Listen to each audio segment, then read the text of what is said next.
Yeah, Seth's, he's been on fire all last year, and he's pretty diverse in all areas. He's got huge air game, his power, and he's incredible barrel rider. So he's a pretty full package, and it's exciting to see, and he's going to have a good year, I'm sure. Yeah, it's definitely been a major point for me, just trying to really step up and just address every section with 110%. And yeah, it's been working, mate, for sure. Dropping some solid numbers, and now we got Mikey Wright looking to get things started well here. Nice swoop off the top there, drawing up into the lip and goes to the tail of the board now. Leans back hard. Nice projection float to get back out in front of this wave again. So a solid start for Mikey, just getting a little caught up there. But Mikey, despite the fact that he's a rookie, Pete, we've become pretty accustomed to watching this guy surf at the championship tour level after 2018. Up against really tough competitors and put on huge performances. So that's why he is qualified.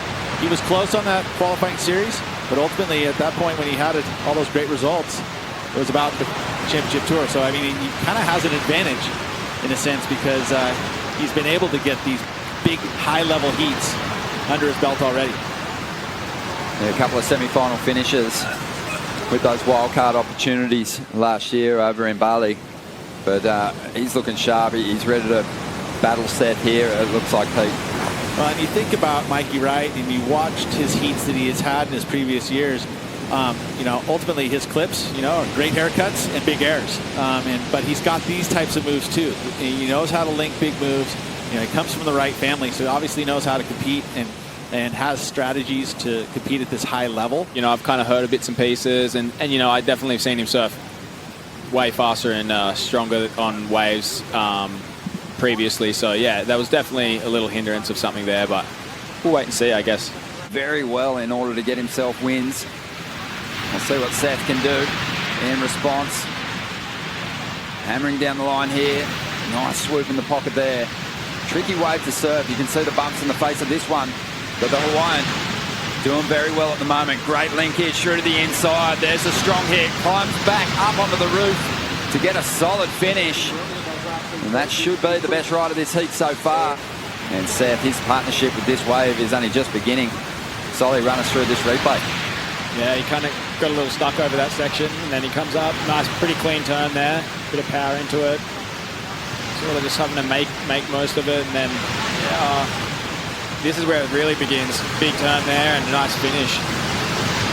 Out of the professional era of the sport, including Nat Young, who had multiple victories, 3 Bells titles, Ted Spencer, Rob Keneally, Paul Nelson, Terry Fitzgerald, and then Michael Peterson went on an absolute tear here.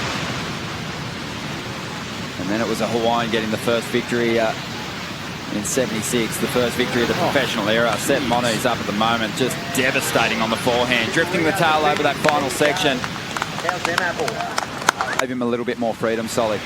Yeah, this is like the perfect example of him really working on his slight flaw, which is some power, and he's really lit this wave up. His huge turn here, massive combination, flow, speed, power. That's going to be a big score. Training really hard in the off-season, wasn't he, Pete? And I think you're seeing that power come to the fore now. How about a look at this turn? And look at the campus that comes with it. And Reynolds Hayes has been working very hard with this kid since a very, very young age. They've got a great relationship. Not only do they work on technique and strategy and everything, but there's a lot of love that is carried through. And it's something that I think is an X factor for the Moniz family as a whole, and Seth in that relationship with Reynolds is that they really are treating each other like family. Really cool seeing this angle too, Solly, isn't it? Because you see how deep the tracks are. Been working with Troy Brooks, former championship tour surfer who grew up in this area, one of the best surfers ever from Victoria. So he has that advantage, that local knowledge that he's been able to call on. Let's see if he can find it here, find somewhere to put it to good use. This wave flattening out for a moment. Mikey just working it over, pacing himself, waiting for the inside to stand up, building speed, has some huge moves he can go to. Plants a projection float there, floating re-entry to get back out in front of this wave. Give this guy a ramp and he will throw something super explosive at you. He's just hoping for that opportunity. Unfortunately, it doesn't come there, Pete. Will he replace the 483 though and chip away at the requirement? Hard to say. I mean, there wasn't really any high-quality maneuvers, really. It was more setup here, especially see how flat that wave went into that deeper water. Judges want to see you have a section that's nice and steep. He does have this one, but it's more of a transition maneuver. It was nice. It had a lot of speed carried through it. But, again, it's more down the line, so not super difficult to do. And then the wave flattens out once again, so I don't see this number going anywhere near the 483. Well, it's a 3.67. Spot on, Pete. And Mikey's still after a 9.17 with just under 7 minutes to go. And ultimately, the judges, it's translated to them as well, because they're going to feel it and go, wow, that was exceptional there. And he basically surfed that above the potential of the score of that wave. Using his priority for this one, Seth. He wants to better a 5.83. Kept Mikey right off this one. Has some momentum.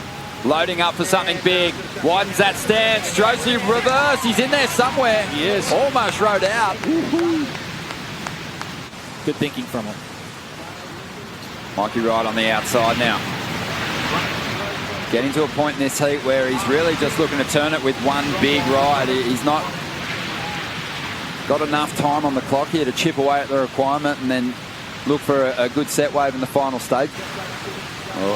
He'll remain composed on these opening sections. Go for high percentage turns. And this one's going to get away from him. And Seth Moniz, here he comes, just moving on in with priority to control the final 2 minutes of this heat. Looks like he's going to hang on to the lead here. Mikey Wright congratulates Seth. And he is powering on through to the round of 16. And that'll give Mikey a bit of time to get himself right for the Corona event over there in Bali.